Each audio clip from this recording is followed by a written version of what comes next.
네, 시청자 여러분 안녕하십니까? 임지은 기자입니다. 방금 방송이 원활하게 나가지 못한 점 양해 말씀 부탁드립니다. 코스피가 유럽과 미국의 상승세에 힘입어서 1950선 회복했습니다. 미국의 소비 심리가 회복됐다, 이런 소식이 호재로 작용한 모습입니다. 우리 시장 상승세에 굉장히 반가운 모습인데 뚜렷한 주도주 보이지 않고 있습니다. 기고만장에서 주도주 또 종목 같은 것들 찾아보는 건 어떨까요? 네, 먼저 오늘 장에서 꼭 짚고 넘어가야 될 체크 포인트 살펴보시죠.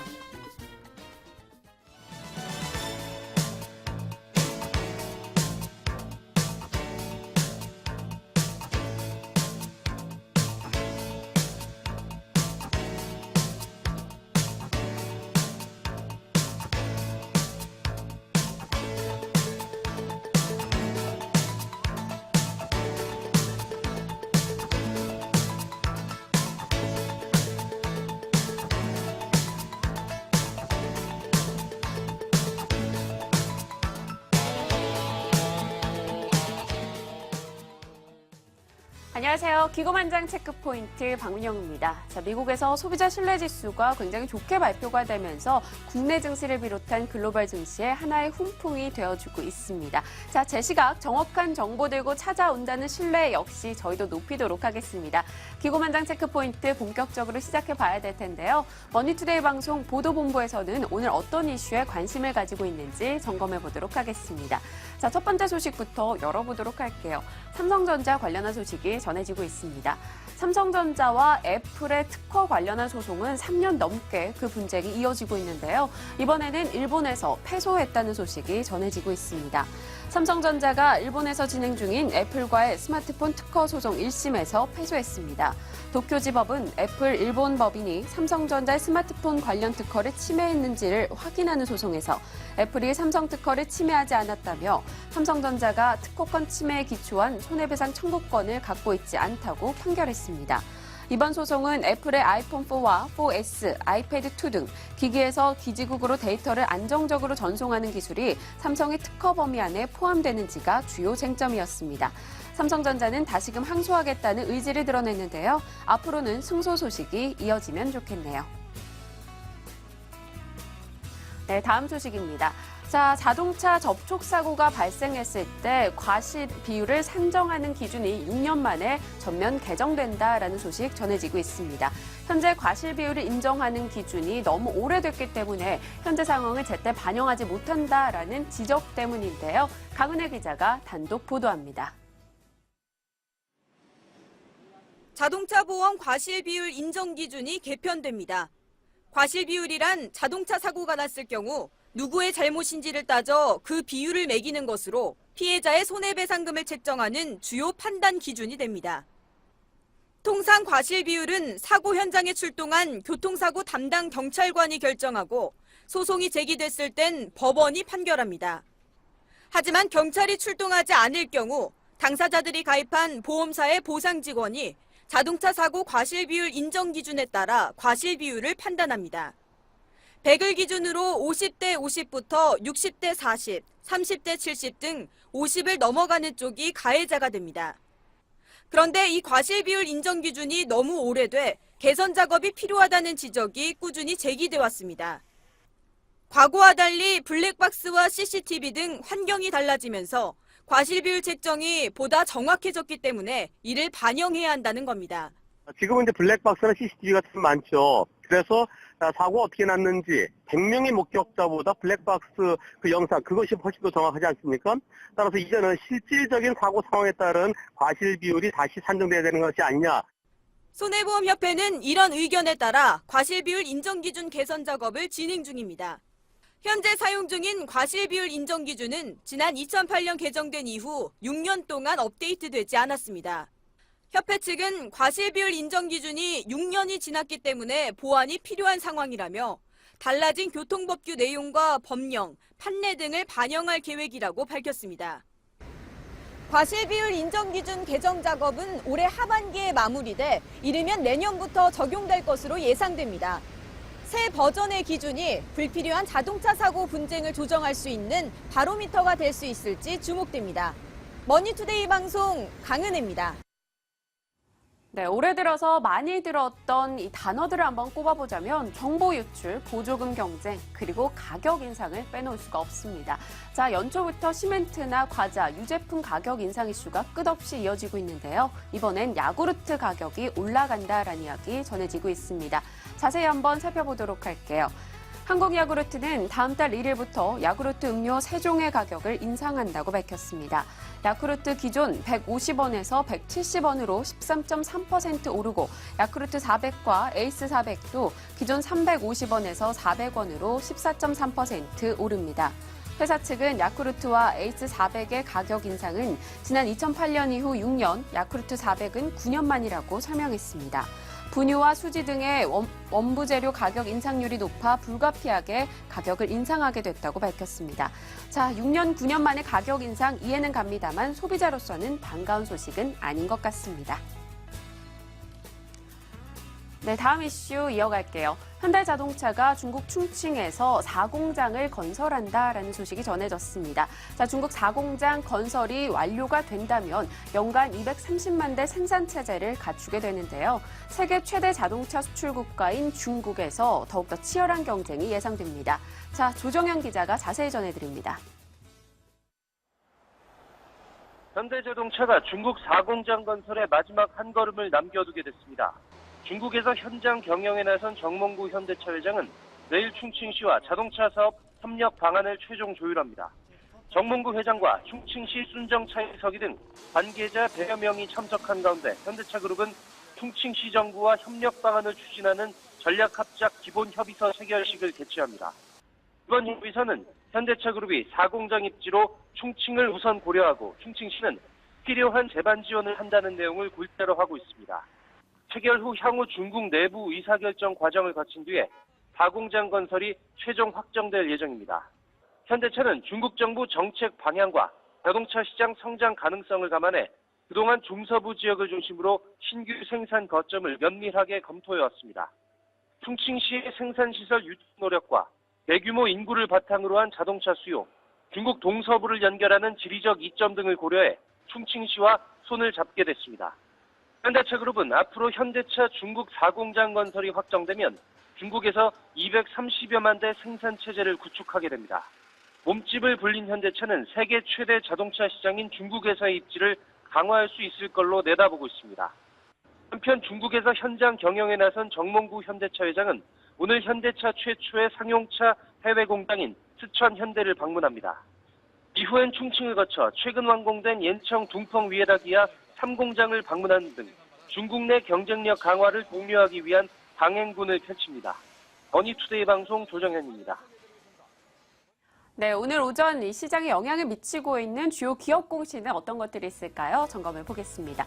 자, 하나하나 열어보도록 할게요. 첫 번째 이슈입니다. 썬데이토지, 어제도 최대 주주가 변경됐다라는 공지사항을 내놓은 바가 있는데요. 이번에는 의무보호 예수기간이 1년 연장됐다라는 소식 전해지고 있습니다. 한번 살펴보도록 할게요. 어제 스마일게이트 홀딩스와 최대 주주 변경을 수반하는 주식 양수도 계약을 체결했다고 공시한 바가 있습니다. 거래소 측에서 썬데이토즈 대표 및 특수 관계자에 대해 의무 보호 예수 기간을 1년 추가했는데요. 기간이 내년 11월 4일로 연기됐다는 소식 전해지고 있습니다. 이 때문에 투자 심리 위축으로 인한 주가 하락세에 나타나고 있습니다. 자, 이어서 넥센타이어 소식도 열어보도록 하겠습니다. 체코 공장을 신설한다라는 관련 소식이 전해지고 있는데요. 유럽 시장에서 이 넥센타이어가 계속해서 공장 건립할 지역을 찾고 있었던 소식 많이들 확인이 됐었습니다. 체코 외에도 한두 개 국가와도 협상이 진행 중이긴 하지만 아직 확정 사안은 없다는 회사 측의 입장이 있었는데요. 체코 정부 측에서는 공장 용지 무상 제공과 세금 감면, 대출 지원 등을 내걸고 적극적 구애를 펼치고 있는 것으로 알려지고 있습니다. 현재 넥센타이어 조회 공시를 요구받은 상황으로 답변 시한은 오늘 오후 6시까지입니다. 네, 해운주 계속해서 불황 소식을 전해드렸습니다만 이번에는 하나의 호재거리 이슈가 들려오고 있습니다. 대한해운이 수주 계약을 거의 따냈다라는 소식 전해지고 있는데요. 자세히 한번 열어보도록 할게요.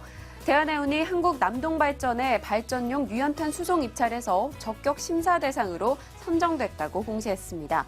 회사 측은 이번 심사 후 낙찰 통지를 수령할 예정이라며 수령 후 7일 내에 본계약을 체결할 것이라고 밝혔는데요. 126만 4천 톤의 유연탄을 10년간 운송하는 1,690억 원의 계약입니다. 계약 기간은 2017년 2분기부터 약 10년 동안입니다. 네, GS 그룹 관련한 공시가 어제도 있었는데 오늘도 또 전해집니다. GS건설이 자회사에 2,200억 채무 보증을 결정했다라는 소식입니다. 한번 살펴보도록 하겠습니다. GS건설은 자회사 GS건설 아라비아에 대해 2,212억 원 규모의 채무 보증을 결정했다고 밝혔습니다. 자기 자본 대비 5.53%에 해당하는데요. 어제 건설주 상승을 주도했지만 오늘장에서는 하락권에서 움직이고 있네요. 현재 0.69% 하락한 약보합권의 움직임 이어가고 있습니다. 네, 오늘 지수가 1950선 넘어서주고 있습니다. 외국인의 수급 방향 역시나 잡아가긴 어렵지만 일단은 오늘장 매수하고 있다는 점 긍정적인데요. 이 가운데 특징주도 한번 살펴볼게요. 신한지주와 키이스트는 오늘 상승 쪽에서 움직이고 있고요. 하락 쪽에서는 네이버, 어제도 나왔었죠. 그리고 금호타이어도 언급되고 있습니다. 자세히 한번 살펴보도록 하겠습니다. 자, 신한지주 실적에 대한 기대감이 작용하고 있는데요. 4거래 연속 상승입니다. 신한지주가 1분기 순이익을 시작으로 은행주 가운데 가장 강한 이익 모멘텀을 보일 것이란 전망이 나오고 있습니다. 1분기 순이익 5,300억 원 넘어갈 것이란 전망이 모이면서 오늘장 2.4% 강한 상승세 보여주고 있습니다. 다음은 키이스트입니다. 중국의 최대 게임 업체죠. 텐센트에 투자를 유치하고 있다라는 소식에 키이스트가 강세입니다. 키이스트와 텐센트가 유상증자나 전환사채 매입 등의 방식으로 투자 유치를 받는 방안을 협의 중이라는 보도가 있었는데요. 조회 공시를 요구받아 오늘 오후 6시까지 밝혀야 합니다. 일단은 기대감으로 7% 넘어가는 상승 3천억 원에 도달하고 있습니다. 하락 종목으로 네이버 살펴보겠습니다.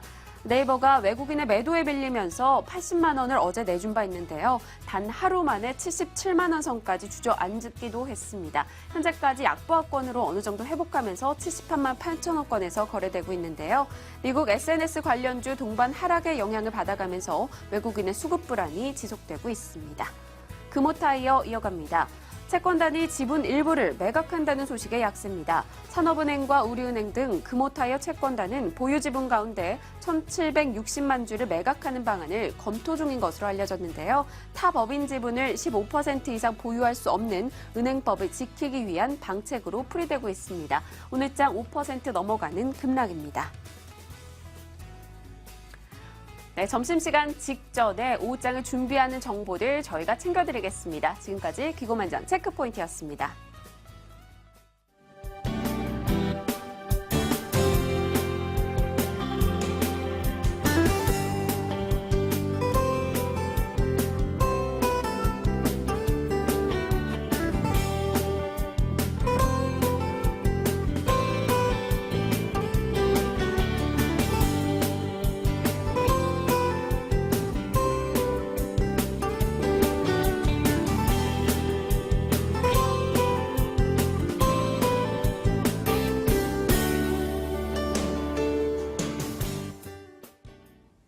네, 오늘 아침에 지난해 연간 실질 GDP 성장률이 3%를 기록했다는 소식이 들렸습니다. 자세한 내용 정영택 한국은행 경제통계국장 전화 연결해서 알아보도록 하겠습니다. 국장님 안녕하십니까? 네, 안녕하십니까? 네. 먼저 오늘 2013년도 국민계정 발표됐는데요. 좀 자세한 내용 좀 정리해 주시기 바랍니다. 예, 전반적으로 아까 그 기자 설명을 통해서 말씀드렸다시피 지난해 우리나라의 실질 GDP는 전년 동기 대비 3.0% 성장한 것으로 나타났습니다. 예, 조금 그 부문별로 보면 설비 투자가 좀 부진은 했고요. 그렇지만 민간 소비가 꾸준히 늘어나고 수출이 크게 증가한 데 힘입어서 2012년 2.3% 성장보다는 높은 3.0% 성장을 기록하게 됐습니다. 성장 기여도 면에서 보면 결과적으로 수출이 전체 성장을 주도적으로 이끌었고요. 내수도 민간 소비와 건설 투자가 늘어나면서 그 성장을 뒷받침하는 어떤 요인이 됐다고 말씀을 드릴 수 있겠고, 경제 주체별로 보면 정부가 지난해 세수가 부족되면서 경제 성장을 크게 이끌지는 못했습니다만은 대신에 민간 부분이 수출과 건설 투자 그리고 지적 생산물 어떤 투자 이런 것들을 통해서 그나마 3.0% 성장을 하는데 보다 주도적으로 기여했다 이렇게 말씀을 드릴 수 있겠습니다. 그리고 경제 규모 면에서는 저희가 이번에 여러 가지 개편을 했습니다마는 2013년도에 명목 GDP는 1,428조 3천억으로 전년 2012년보다는 3.7% 늘어났고 달러화 표시로 보면 1조 3,043억 달러를 기록하게 됐습니다. 그리고 1인당 국민 총 GNI는 26,205달러로 2012년에 비해서 6.1% 늘어났습니다. 여기서 한 가지 이제 국민 여러분들께 말씀드리고 싶은 것은 여기서 말하는 국민은 국민 개개인의 국민을 나타나는 것이 아니라 각 경제 주체의 어떤 소득의 총합이다. 다시 말씀드려서 기업체라든가 은행, 금융기관, 그리고 정부, 가게 이런 모든 것들의 합한 어떤 그 수치이고요. 일반적으로 저희가 국민 여러분들께서 조금 혼동하시는 것이 그러면 이렇게 늘어났으면 개인의 어떤 그 호주머니 사정, 소득과는 어떤 그 연관이 있느냐는 것을 궁금하게 생각하시는데 그런 부분을 그런 의혹을 좀 저희가 해소시켜드리기 위해서 이번에 새로 1인당 가계 총 처분 가능 소득이라는 지표를 발표를 했습니다. 이 기준에 의하면 2013년도에 우리나라 가계 총 처분 가능 소득은 14,690달러로 나타났습니다. 그렇지만 이 가계 총 처분 가능 소득도 역시 종교단체라든가 이런 저희가 지금 우리나라에서 자료가 좀 부족한 부분 이런 부분들이 다 가계에 포함되어 있습니다. 개인의 어떤 소규모 사업자라든가 이런 부분이 같이 포함되어 있기 때문에 엄밀한 의미에서의 어떤 가계 또는 국민 각자의 어떤 호주머니 사정을 정확히 대변한다고는 말씀을 드릴 수 없겠는데 저희가 추산해 보면 대충 14,000불 내외 정도 원화 기준으로 1,500만 원 내외 수준에 달하지 않을까 그렇게 저희가 추산을 해보고 있습니다. 네. 그러니까 이번에 뭐 바뀐 걸로 인해서 1인당 가계 총 처분 소득 뭐 이런 것들을 좀 따로 따져보면은 14,000달러 정도, 원화로 따져서 1,500만 원 정도 네, 이 정도 저희가. 이제 개인이 쓸 수 있는 뭐 이런 소득이라고 봐도 되는 걸까요? 그렇습니다. 네. 이번에 국민계정 개편에 따라서 지표들이 좀 많이 바뀌었다고 하던데요. 네. 뭐 주요 내용이 어떤 건지 좀 설명 부탁드리겠습니다.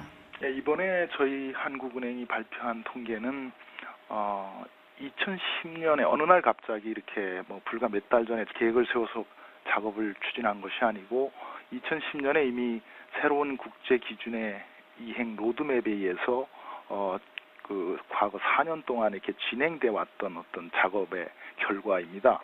그래서 지금 보면 2008년도에 새로운 국제 기준이 UN, 뭐 IMF, OECD 등이 이렇게 다 참여를 해서 각국의 합의를 통해서 만들어진 어떤 그 회계 기준이라고 할까요? 이런 것들이 만들어졌고 그것을 갖다가 이번에 적용을 했습니다. 그러다 보니까 새로운 기준에서는 R&D의 지출이 기술의 중요성, 연구개발 투자의 중요성이 부각되면서 이것을 종래에는 그냥 단계에다 소모되는 어떤 비용으로 처리하던 것을 투자로 인식을 하도록 그렇게 내용이 바뀌었고요.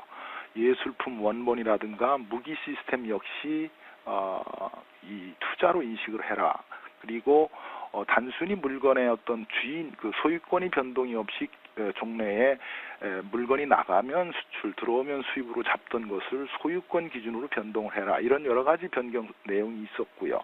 그런 것들을 다 반영을 했고 통상적으로 저희가 매 5년마다 하는 기준년의 변경, 다시 말씀드려서 종전에 2005년의 기준년을 삼아서 통계를 만들던 것을 2010년으로 바뀌었다는 거. 그래서 전반적으로 보면 우리가 국제 기준의 이행과 기준년 개편의 어떤 효과가 동시에 이번에 통계에 반영됐다 이렇게 말씀을 드릴 수 있겠습니다. 네.